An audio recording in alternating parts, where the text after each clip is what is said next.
The history of the black church in America is a long and sometimes a sordid one.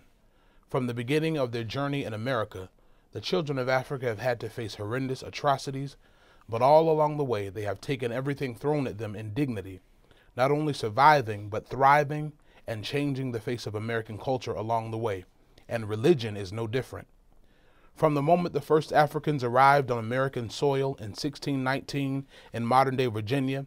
Africans were confronted with a new religion called Christianity, which many of them had never experienced before.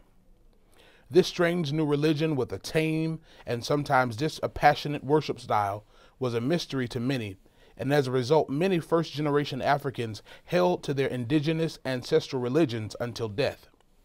But within 3 generations, many enslaved Africans and freedmen alike began to embrace the dominant religion of the land,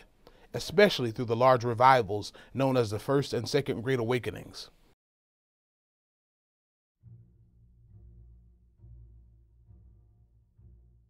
During these Great Awakenings, large portions of American Christianity pulled away from the ritual and quiet ceremony of Anglicanism and began to emphasize powerful charismatic preaching and the call to personal relationship with Jesus Christ, the Jesus Christ who reminded many former Africans of some of the powerful deities of their historic religions. Conversions to Christianity became a major trend here in the 1700s, not only due to the revivals, but largely through the fiery preaching of traveling slave and freedmen preachers throughout the South.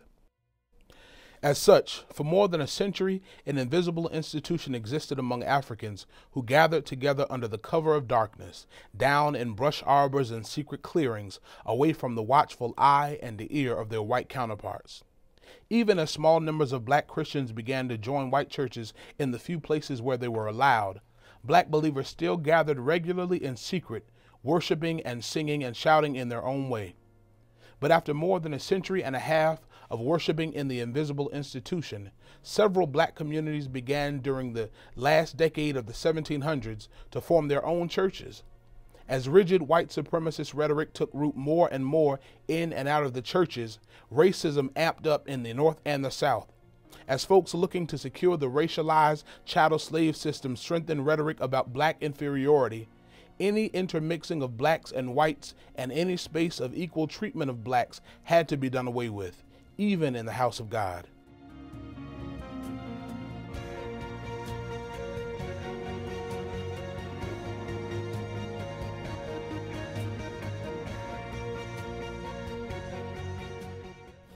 This type of sick thinking is best exhibited by a popular pamphlet entitled Slavery Defended from Scripture, which was published by the prominent Methodist preacher Alexander McCain.